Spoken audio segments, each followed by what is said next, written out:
Saudações alvinegras, pessoal, esse é mais um vídeo dos meninos de fora da vila.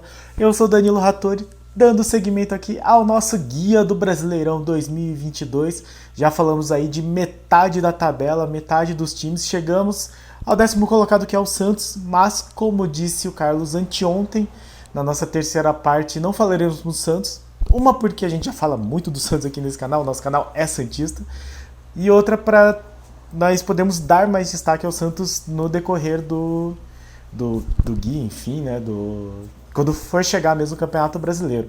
Então hoje nós teremos a nossa quarta parte, falando dos times que ficaram aí um pouco acima do Santos. Então o Atlético Goianiense, o América Mineiro e o Fluminense, o time das Laranjeiras. Antes de começar o guia, lembro sempre, se você não for inscrito, se inscreve no canal. Muito obrigado a todos os nossos inscritos. E deixe seu like, deixe seu comentário, diga aí o que você acha do nosso guia, se nós esquecemos algum jogador, se tinha mais alguém que era destaque e nós não falamos, comente aí, interaja com a gente, fale conosco e vamos começar o nosso guia, da nossa parte 3, do nosso guia.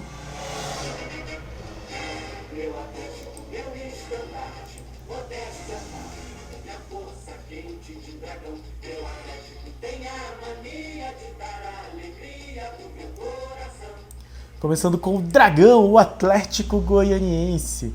Atlético Clube Goianiense, o ACG. Time que vem aí tendo destaque, né, se mantendo na primeira divisão.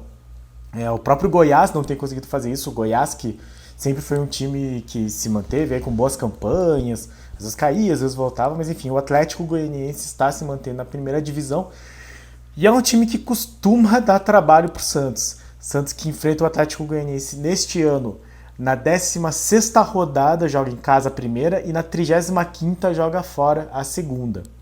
O Atlético ficou em nono no ano passado com 53 pontos, está disputando a final do Goiano contra o Goiás, ganhou o jogo por 1-0 num pênalti que deu uma polêmica. O presidente do Goiás falou que o Goiás vai ganhar o jogo de volta e vai jogar a taça no lixo na frente da Federação Goiana, chamou a Federação de Esgoto, foi uma fuleiragem, porque enfim, parece que foi pênalti, que não foi pênalti, mas o fato é, o Atlético Goianiense venceu o primeiro jogo e está aí a um empate de ser o campeão goiano deste ano. Na Copa do Brasil, venceu o União Rondonópolis do Mato Grosso e o Nova Venécia do Espírito Santo, e vai enfrentar o Cuiabá. Caiu no sorteio com o Cuiabá, já falamos dele num outro vídeo. E também está na Sul-Americana, já que o Santos, que ficou em 10º, está na Sul-Americana, o Atlético Goianiense também figura nela. Está no grupo F, um grupo aí pesado, é o grupo do Santos.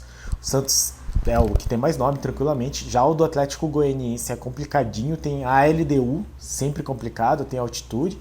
O Defensa e Justiça, que vem tendo boas participações nos campeonatos sul-americanos, ganhou a Sul-Americana de uns 2 anos atrás, acho. E o Antofagasta do Chile. Esse é o momento do Atlético, que tem como treinador o Humberto Louser. Tinha o Marcelo Cabo, acho que até o começo desse ano, daí depois entrou um interino. Agora o Humberto Louser entrou. Ele que já passou por Chapecoense, por Coxa, por Vila Nova, Guarani, e estava sem clube desde que tinha sido dispensado do Sport em agosto do ano passado. Então aí uma situação diferente do Atlético Goianiense, trazendo um treinador que não estava em nenhum clube. Não sei se a saída, enfim, dos treinadores e a busca pelo Louser foi por questão de resultados. O time está na final, não sei bem porquê, né? Teria essa busca. De qualquer forma, tem alguns destaques aqui. O Leandro Bárcia, que é um uruguaio, jogou no Sport, jogou no Goiás. O Ramon Menezes, aquele que jogou no Cruzeiro. O Jorginho, que passou pelo Atlético Paranaense. E o Marlon Freitas são aí alguns dos destaques do time. E, enfim, o Atlético Goianiense normalmente tem dado trabalho para o Santos. No ano passado teve aquela derrota tenebrosa que o Santos perdeu em casa. Eu até lembro onde eu estava nesse jogo.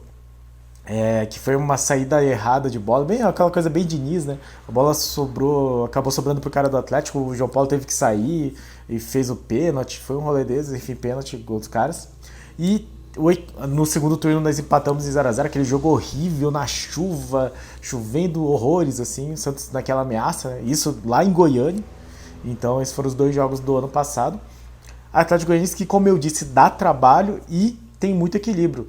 Em 15 jogos, 5 vitórias, 5 empates e 5 derrotas. Então o Santos não tem vantagem aí sobre o Atlético Goianiense, que também não tem nenhum jogador assim de muito destaque para dar na lei do ex, assim, não tem muito destaque de lei do ex. Eu só achei o Jefferson, que acabou de chegar no Atlético Goianiense, que era do sub-20 do Santos. Eu não tenho certeza se ele veio comprado, mas é possível que ele tenha vindo nessa leva de jogadores que terminou o contrato e não renovou.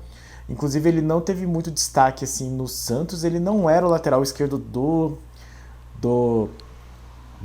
da Copinha. Eu acho que ele era o reserva do Lucas Pires, mas eu não tenho certeza.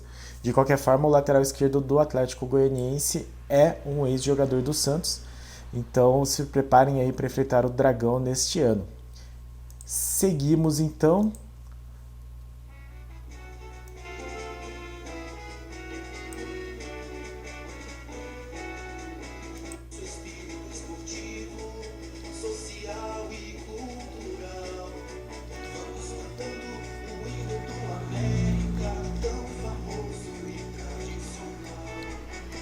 América Mineiro, o Coelho, que vem tendo uma temporada assim bastante absurda.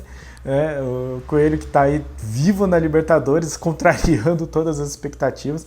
Tenho muita simpatia pelo Coelho, apesar de ser uma pedra no nosso sapato, de ter histórias terríveis do Santos contra o Coelho no Brasileiro. Mas um dos grandes amigos aí torce para o América Mineiro e eu tenho uma simpatia por eles lá em Minas Gerais. O América que foi muito mal no Campeonato Mineiro, terminou em quinto, assim, um campeonato que tem muitos times que tem menor expressão, principalmente do que o América. Terminou em quinto, disputou um troféu em Confidência, que é tipo aquele troféu do interior do Campeonato Paulista, mas o troféu em Confidência não define o campeão do interior. O campeão do interior é o melhor do interior, incluindo o mata-mata de verdade. O troféu de Confidência é o que disputa do 5º ao 8º. E depois tem um negócio chamado Recopa Mineira, que é o vencedor do interior contra o vencedor do troféu em Confidência. Enfim, parece que eles jogaram com o time misto. E acabaram perdendo para Tombense na semifinal do troféu em Confidência. Ou seja, na primeira rodada, né? Porque do 5º ao 8º são só 4 times. E daí na Copa do Brasil eles não jogaram, porque como eles estão na Libertadores, eles já entraram na 3ª fase. No sorteio pegaram o CSA. Na Libertadores é outra história. Eles pegaram assim eles entraram na pré-Libertadores, pegaram 2 times que tem muita história contra brasileiros, né? Então pegaram o Guarani do Paraguai. Comentei aqui já da contratação do Rodrigo Fernandes, mas o Guarani é um time que, principalmente o Corinthians, tem muita história com eles.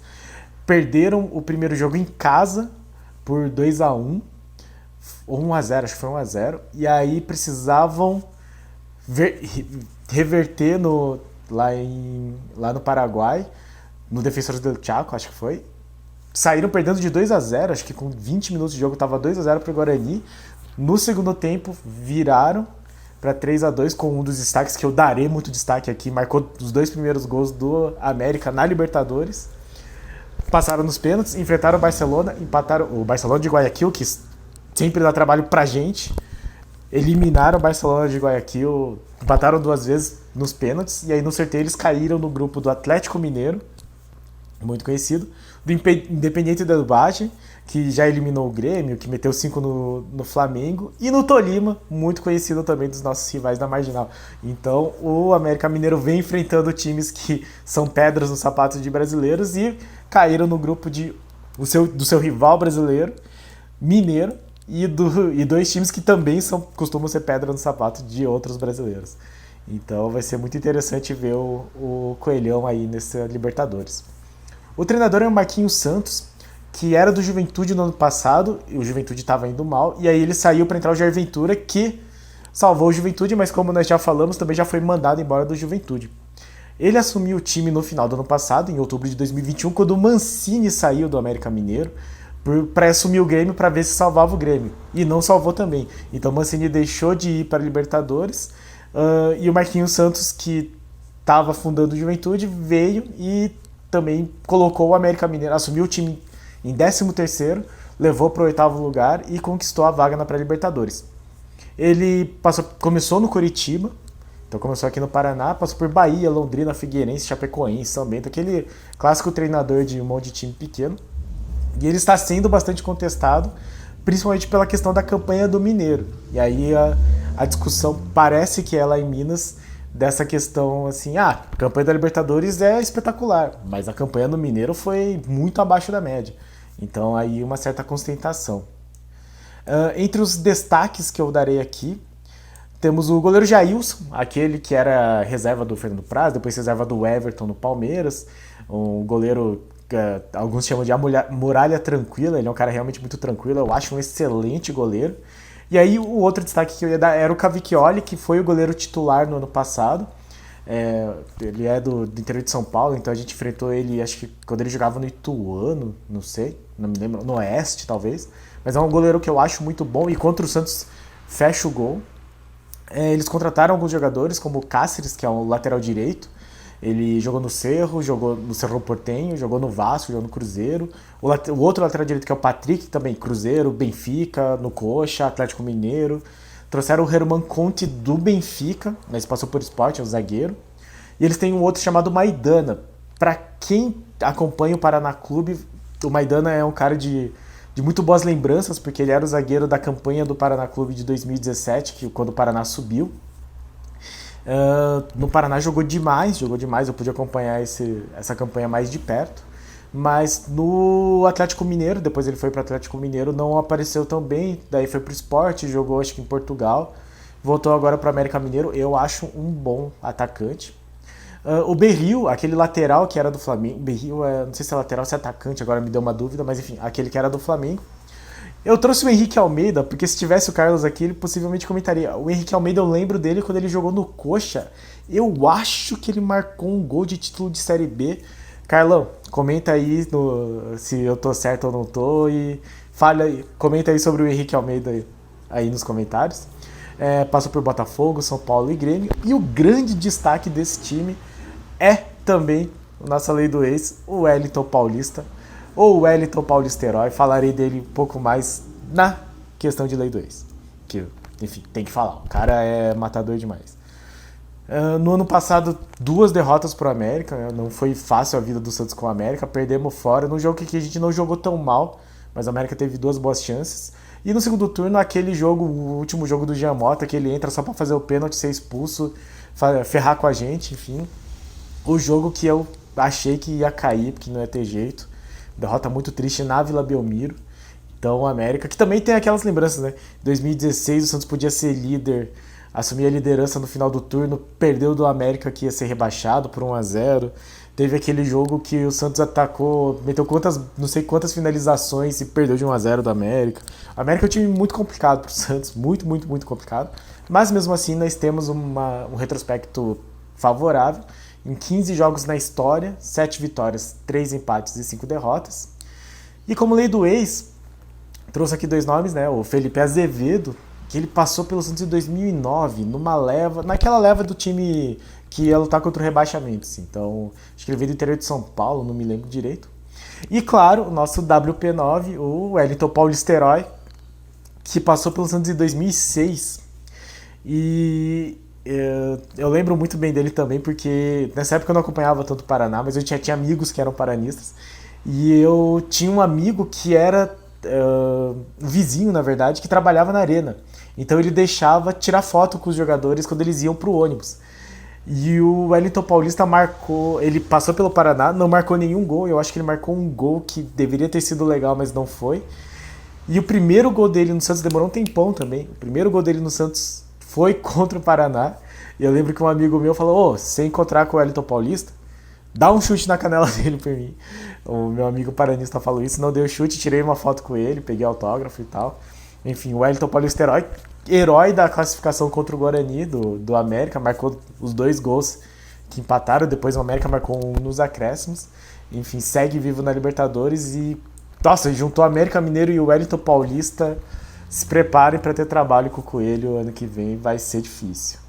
E para terminar, o nosso terceiro time do vídeo e do dia, que eu espero que não tirem o crédito aqui. Vou dar um crédito, inclusive.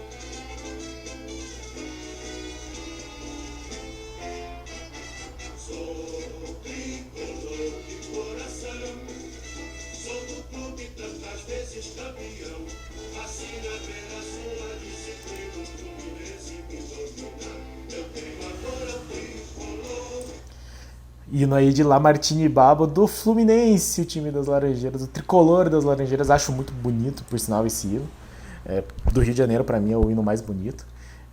Lamartine Babo, que compôs praticamente todos os hinos dos times do Rio de Janeiro, além de músicas muito importantes.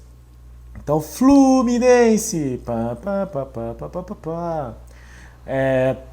Terminou o campeonato passado em sétimo lugar com 54 pontos. O Santos, inclusive, estreia contra o Fluminense, né? O primeiro jogo do Campeonato Brasileiro desse ano é contra o Fluminense fora de casa. Por conseguinte, na 20ª rodada, a primeira do retorno, recebe o Fluminense na Vila Belmiro, possivelmente. Fluminense que vinha assim numa sequência avassaladora, 12 vitórias seguidas, quase chegou no recorde histórico deles de vitórias seguidas. Acabou... tinha perdido do Bangu, eu acho, daí venceu 12 jogos. Nesse meio tempo venceu 2 vezes o Milionários da Colômbia na pré-Libertadores. Aí venceu a primeira contra o Olímpia por 3-1 na segunda rodada da pré-Libertadores. E na hora que precisava chegar no recorde, empatou, e aí não conseguiu 13 vitórias seguidas. E no jogo seguinte perdeu a invencibilidade, perdeu de 2-0 do Olímpia e perdeu nos pênaltis também, sendo eliminado. Na Copa do Brasil, entrou também nessa terceira rodada e vai enfrentar o Vila Nova. Como caiu na terceira rodada, né, é a segunda que participa, mas é a terceira rodada da pré-Libertadores, o Fluminense acabou indo para a fase de grupos da Sul-Americana, então tá junto lá com o Santos, e caiu no grupo... O Fluminense era meio que o temor da galera, porque ele foi pro pote 4, então teoricamente com os times mais fracos, mas é um time bastante complicado, jogou Libertadores ano passado, estava jogando a pré-Libertadores, só que ele não poderia cair com um time brasileiro, então pelo menos pro Santista foi mais tranquilo. Caiu no grupo do Junior Barranquilla, Oriente Petrolero e União de Santa Fé, então aí vai enfrentar altitude, aquela coisa toda de sul-americana, né? O treinador do Fluminense é o conhecidíssimo Abel Braga, o Abelão, que foi campeão brasileiro com o Fluminense em 2012. Abel Braga dispensa comentários, né?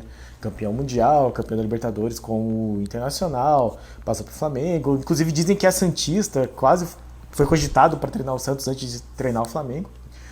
E alguns nomes interessantes do Fluminense é o goleiro Fábio, que jogou no Cruzeiro, assim, recordista de jogos do Cruzeiro, enfim. Aí com a questão da SAF, o Ronaldo assumiu, não renovou o contrato com o Fábio. O Lucas Claro, zagueiro que sempre dá trabalho. O Manuel, que saiu aqui do Atlético, depois foi pro Cruzeiro, do Atlético Paranaense, que quando ainda era Atlético Paranaense. Não tá mais numa grande fase, assim, já não é aquele zagueiro, mas tem muita experiência. O volante Felipe Melo, vocês também conhecem muito bem, acho que nem precisa de muitos comentários. Tem assim minhas ressalvas com o estilo de jogador, mas é fato que funciona como liderança, tem aquela coisa toda da garra, da vontade, enfim. Felipe Melo, grande jogador. Eu coloquei o Natan aqui, mais pelo rolê que foi a coisa do Natan já tá meio que certo com o Santos, e aí o Fluminense atravessar e ficar tirando sarro, e falar que é o Real Madrid, enfim. Coloquei o Natan aqui. O John Arias, que é um colombiano que vem se destacando nesses últimos jogos, assim, nesse começo de ano do Fluminense. O William Bigode, que quase certeza que vai acabar marcando gol contra a gente. O William Bigode, eu sempre falei dele nos pré-jogos do Palmeiras e agora eu vou falar dele nos pré-jogos do Fluminense. Assim, é um cara que gosta muito de marcar gol no Santos. Não sei porque que a zaga do Santos tem tanta dificuldade em marcar o William Bigode. Acho que é um cara muito bom, vai dar trabalho. O Cano, Herman Cano, que chegou a ser cogitado a vir para o Santos quando o Mazuco ainda estava aqui, porque foi o Mazuco que levou ele para o Vasco, acabou parando no Fluminense. E o Fred, que Dom Fredon também dispensa comentários, atacante de Copa do Mundo, enfim, centroavante clássico desses. No ano passado o Santos perdeu o primeiro jogo do Fluminense, foi naquela melhor sequência do Diniz no primeiro turno, né? Ganhou de São Paulo, ganhou do Atlético Mineiro, jogou bem contra o Fluminense, teve boas chances, o Camacho jogou muito bem. Marinho perdeu uns gols na cara do gol, e aí o Santos acabou perdendo de 1 a 0, gol do Nenê. Nenê que inclusive eu não achei aqui, pelo menos no elenco eu não vi se o Nenê tava. Eu acho que o Nenê não tava, o Nenê que caberia aqui no... O Nenê voltou pro Vasco, né? Enfim, mas acho que foi ele que marcou contra o Santos naquele primeiro jogo. Já no segundo, o Santos venceu naquela sequência de conseguir vencer os jogos em casa. Foi logo depois que o Dracena chegou, então o Santos estava num momento muito tenso, mas foi um bom jogo. Gols de Madison e Tardelli. O gol do Madison, se vocês lembram, foi num bolão, assim, um lançamento espetacular do Zanocelo. Ele cumprimentou de cabeça e o Tardelli, puxando um contra-ataque, matou o jogo. Santos e Fluminense que já se enfrentaram 91 vezes na história, 38 vitórias do Santos, 19 empates, 34 derrotas. E como lei do ex aqui, o Nenê, falha minha, não está mais no Fluminense, mas nós temos aqui os nossos representantes e dois bastante emblemáticos. David Braz, que segue sendo sócio rei, ele continua sendo sócio do Santos. David Braz, o zagueiro artilheiro, o rei do Pacaembu, aquele que, enfim, falha mais do que marcar gol, mas marcava seus gols.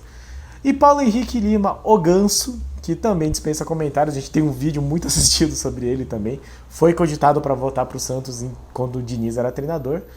Ganso que é aquilo que todo mundo lembra, né? Um gênio em 2010 e um jogador sem intensidade nenhuma e sem vontade de correr dali para frente. Esses foram os 3 times de hoje, espero aí... deixa eu dar todo o crédito aqui pros hinos aqui. O hino do Fluminense saiu da Orquestra e Coro Cid. Pode dar o crédito aí, YouTube, não tire... Não faça restrição de direitos autorais, é do hino dos campeões. Espero que o Santos consiga um melhor desempenho contra esses times. Eu acho que o Atlético Goianiense, eu não sei se está no mesmo nível que estava no ano passado. Enfim, está vivo na Copa do Brasil. É um time que sempre dá trabalho. São 3 times que normalmente dão trabalho para o Santos. O Atlético Goianiense sempre dá trabalho, o América Mineiro também.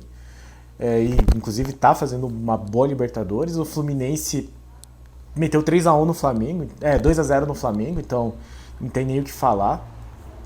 Finalista do Carioca, então são 3 times que vão dar trabalho pro Santos. Eu acho que não é à toa que eles ficaram na frente da gente no ano passado. Esses são os times que começa aquele bolo em que o Santos precisa que os reforços encaixem para nós conseguirmos vitórias contra esses times. Então que os próximos contratados sejam efetivamente reforços para termos um bom desempenho contra eles. Certo, pessoal? Então essa foi a 4ª parte do nosso Guia do Brasileirão. Seguiremos e amanhã o Carlos traz os nossos próximos 3 times, o RB Bragantino, o Corinthians e o Fortaleza, para depois fecharmos com os 3 primeiros times do Campeonato Brasileiro do ano passado, que são possivelmente os 3 melhores times do continente. Falaremos deles nas próximas partes do nosso guia. Certo, pessoal? Então, muito obrigado de novo a todos que assistiram o vídeo até aqui. Se você não é inscrito, se inscreve no canal, deixe seu like, deixe seu comentário, diga aí o que você acha que o Santos vai fazer contra esses 3 times, se algum outro jogador merece destaque, se algum dos que eu falei não tem esse desempenho todo. E, no mais, compartilhe, comente, interaja, ajude o nosso canal e pra cima deles. Abraço!